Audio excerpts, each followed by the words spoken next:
Selamat berjumpa para siswi di pembelajaran Bahasa Indonesia kelas 12. Kalian kemarin sudah belajar mengenai teks editorial. Pada pertemuan pertama, kita belajar fakta dan opini pada teks editorial. Pertemuan kedua, kita belajar struktur teks editorial. Pertemuan keempat, kita belajar mengenai kebahasaan teks editorial. Semoga Ibu berharap kalian sudah memahami ketiga hal tersebut.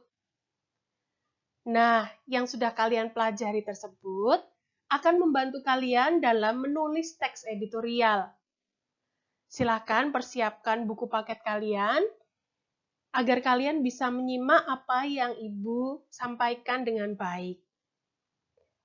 Oke, berikutnya Ibu akan menjelaskan bagaimana langkah-langkah untuk menulis teks editorial. Selamat belajar, Tuhan memberkati.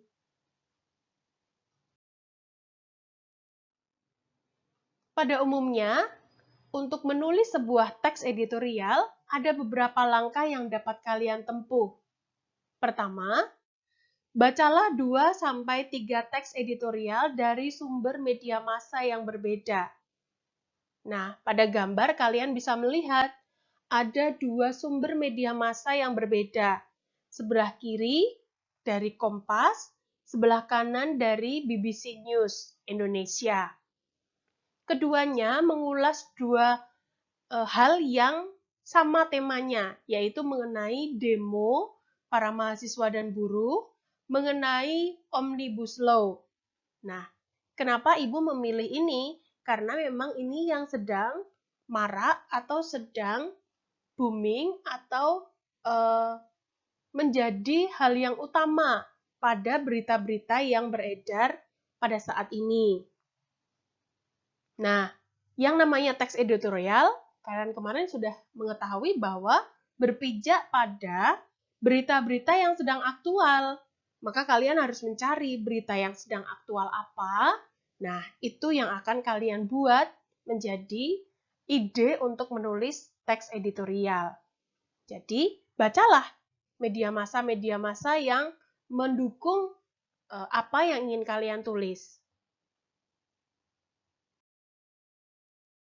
Kalau kalian sudah menemukan hal utama yang faktual dari berita-berita media massa tersebut, langkah selanjutnya adalah datalah isu-isu utamanya dan rumuskanlah menjadi pernyataan umum. Nah, ketika kalian sudah membaca beberapa teks media massa, tentu kalian bisa menarik kesimpulan mengapa peristiwa itu terjadi, isu-isu utamanya apa. Contohnya seperti Omnibus Law. Ya, isu utamanya adalah bahwa terjadi kesimpang siuran informasi yang beredar pada masyarakat. Ini yang menimbulkan demonstrasi ketika Omnibus Law ini diluncurkan oleh pemerintah. Selain juga mungkin ada faktor politik yang melatar belakangi demonstrasi tersebut. Nah, isu utama ini harus kalian pegang, ya. Jadi kalian menyimpulkan inti dari berita itu, penyebabnya kira-kira apa dari berita itu, gitu ya. Oke, kita lanjutkan. Yang ketiga adalah telusuri data-data pendukung atas pernyataan umum yang sudah kamu buat.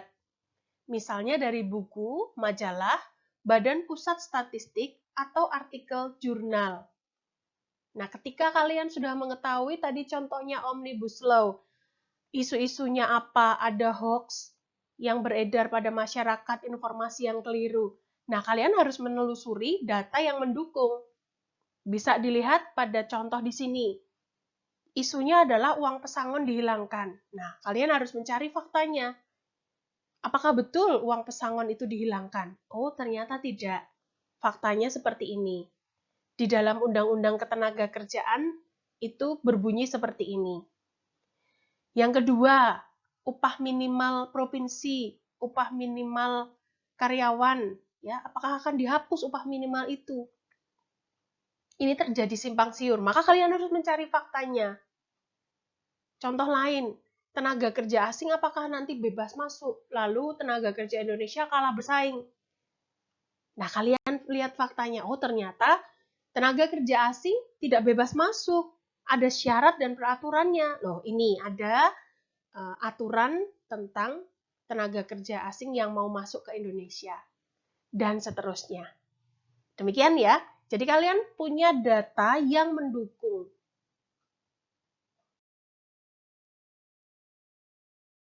Yang keempat adalah, buatlah perincian data tersebut dan analisis menjadi sebuah argumen. Nah, kalau argumennya sudah ada tadi, ya, data-datanya sudah ada, nah, itu bisa kalian buat menjadi kalimat-kalimat yang berupa argumen. Argumen berarti kalimatnya berupa opini, betul. Nah, sedangkan datanya itu akan berupa menjadi kalimat fakta di dalam teks editorialmu. Nah, argumenmu itu bisa berupa kritik, berupa penilaian, ataupun harapan. Kamu bisa mengkritik Omnibus Law ini. Oh, karena informasinya tidak ada, tidak sampai ke masyarakat, ya harusnya, nah itu menjadi kritik. Harusnya itu pemerintah memberikan seperti pemberian informasi yang benar, sumber yang tepat seperti itu. Atau penilaian. Omnibus Law ketika diluncurkan ini dinilai kurang tepat caranya, misalnya begitu. Atau harapan. Semoga Omnibus Law ini dapat membuat perekonomian Indonesia di masa pandemi ini menjadi lebih baik lagi, karena mengatur segala hal yang berkaitan dengan perusahaan dan tenaga kerja. Nah, jadi argumen bisa berupa 3 hal itu.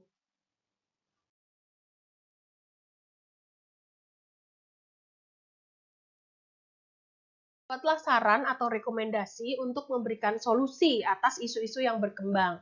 Kalau di dalam contoh ya berarti kamu membaca undang-undang aslinya. Ya, itu akan menjadi rekomendasi atas solusi. Kamu sudah tahu faktanya seperti apa, seperti itu ya, undang-undangnya seperti apa. Nah, itu akan menjadi memudahkan kamu untuk memberikan solusi.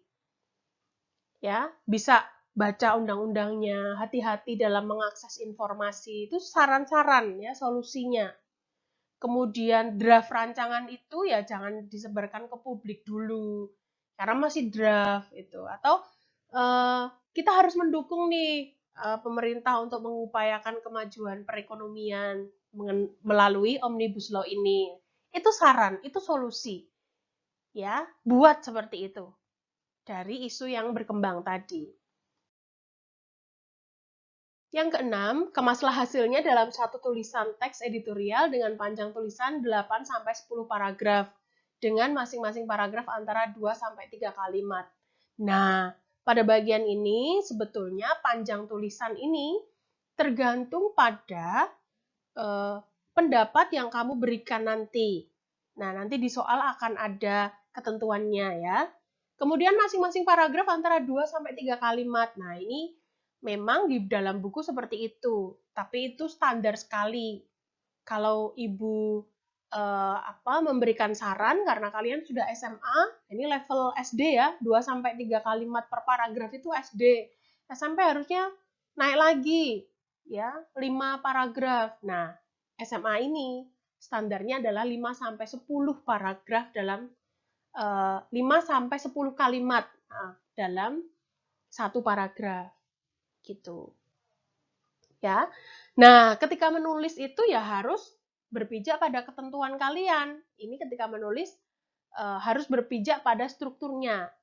Nah, kalian masih ingat sudah belajar mengenai struktur teks editorial. Yang pertama adalah pengenalan isu. Maka kalian harus membuat satu kalimat mengenai pengenalan isu. Ya, tentu kalian masih ingat ya, bagian pengenalan isu itu tentang apa? Ya, mengenai berita utama yang sedang marak atau sedang berita yang aktual yang terjadi dalam masyarakat. Nah, ini Bu Arya memberikan contoh satu kalimat pengenalan isu. Beberapa daerah menggelar unjuk rasa terkait pengesahan Omnibus Law, Undang-Undang tentang Cipta Kerja. isunya adalah ini. Nah, kemudian kalian sampaikan pendapat kalian mengenai isu tersebut. Ya. Menurut kalian isu tersebut bagaimana? Oh, saya punya 3 pendapat, Bu, mengenai pengenalan isu ini. Oke, apa saja? Nah, menurut saya, unjuk rasa terhadap pengesahan undang-undang itu menunjukkan kalau ada sumbatan komunikasi antara rakyat dengan wakil rakyat dan pemerintah. Oke, yang kedua, ya, pendapat saya adalah hoax atau pesan berantai itu, ya, itu menjadi undangan mahasiswa dan masyarakat turun ke jalan memprotes pengesahan UU Cipta Kerja. Dan saya berpendapat bahwa pengunjuk rasa sebagian besar belum membaca isi seluruh undang-undang, maka terjadilah itu unjuk rasa. Nah, kalimat-kalimat ini akan menjadi kalimat utama dalam teks editorial kalian nanti. Ya, unsur yang terakhir ditambahkan yaitu penegasan. Nah, yang namanya penegasan, menegaskan kembali, kalian bisa mengambil pengenalan isu dan penyampaian pendapatnya dimasukkan sedikit-sedikit pada bagian penegasan. Unjuk rasa mengenai pengesahan Omnibus Law tentang Cipta Kerja menunjukkan terdapat sumbatan komunikasi, mempercayai hoax, dan tidak membaca isi seluruh undang-undang tentang Cipta Kerja. Maka, pada contoh ini, kalian akan membuat 5 paragraf dengan itu 5 kalimat itu sebagai kalimat utama tiap paragrafnya. Jelas ya? Jadi harus sesuai struktur yang dianjurkan. Nah, untuk menulis teks editorial ini sudah Bu Arya rangkum yang tadi Bu Arya jelaskan. Yang pertama, membaca 2-3 teks editorial dari sumber yang berbeda, mendata isu-isu utamanya, lalu kamu buat pernyataan umum. Telusuri data-data pendukung, kemudian membuat rincian data itu menjadi argumen. Kemudian membuat saran untuk solusi atas isu-isu yang berkembang. Kemudian mengemasnya dalam sebuah teks editorial, 5 paragraf dengan masing-masing paragraf 5-10 kalimat. 5 minimal, 10 maksimal gitu ya. Nah, kalau mau bagus ya nilainya 10 kalimat, ya kan? Dalam satu paragraf. Saja penjelasan mengenai menulis teks editorial. Nah, kalian dapat bertanya kepada Bu Arya ketika kalian masih belum jelas mengenai cara atau langkah menulis teks editorial. Demikian pembelajaran kita hari ini. Terima kasih atas perhatian kalian. Tuhan memberkati.